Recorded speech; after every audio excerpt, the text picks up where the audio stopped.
ઓમ નીલાંજનમ સમાભાસમ રવિપુત્ર યમાગજમ છાયામાર્તંડ સંભૂતમ તન્નમામિ શનૈશ્ચર.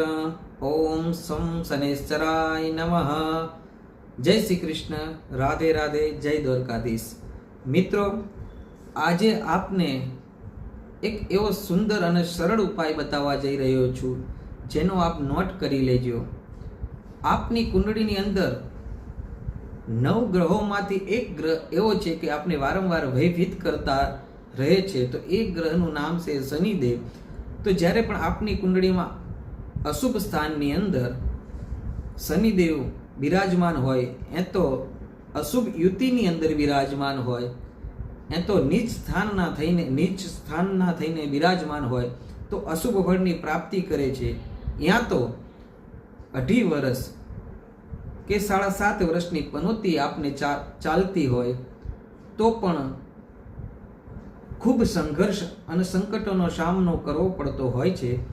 તો એમાંથી મુક્ત થવા માટે અને ભગવાન શનિદેવની કૃપા પ્રસન્નતા પ્રાપ્તિ મેળવવા માટે આપને એક મંત્ર અને એક ઉપાય બતાવું છું, તે નોટ કરી લેજો. પ્રાતઃકાલે શનિવારના દિવસે એટલે કે મંદવાસરે શનિવારના દિવસે પ્રાતઃકાલે વહેલા ઉઠી, નહીં તો સાયંકાલે એટલે કે સંધ્યા સમયે ભગવાન શનિદેવના મંદિરે જવું, સાથે સરસવનું તેલ લઈ જવું, એની અંદર 7 અડદના દાણા નાખવા. એ 7 અડદના દાણા નાખી સરસવનું તેલ ભગવાન શનિદેવના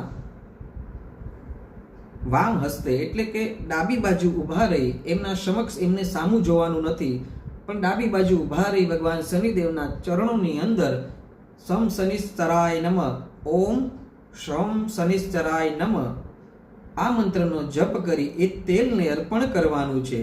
અને કદાચ જો મંત્ર પણ બોલો હોય તો શુભ ફળ અને શ્રેષ્ઠ ફળની પ્રાપ્તિ થાય છે. એ મંત્ર પણ આપને જણાવું છું, એ નોટ કરી લેજો. ઓમ નીલાંજનમ સમાભાસ રવિપુત્ર યમાગજમ છાયામાર્તંડ સંભૂતમ તન્નમામિ શનૈશ્ચરમ. આ મંત્ર દ્વારા પણ એ તેલનો અભિષેક ભગવાન શનિદેવના ચરણો ઉપર કરી શકો છો અને ભગવાન શનિદેવની અસીમ કૃપાની પ્રાપ્તિ પણ કરી શકો છો અને પીડામાંથી મુક્ત પણ આપ થઈ શકો છો.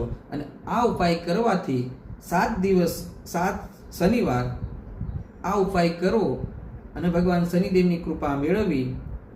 બસ આજના વિડીયોમાં આટલું જ. જય શ્રી કૃષ્ણ. રાધે રાધે. જય દ્વારકાધીશ.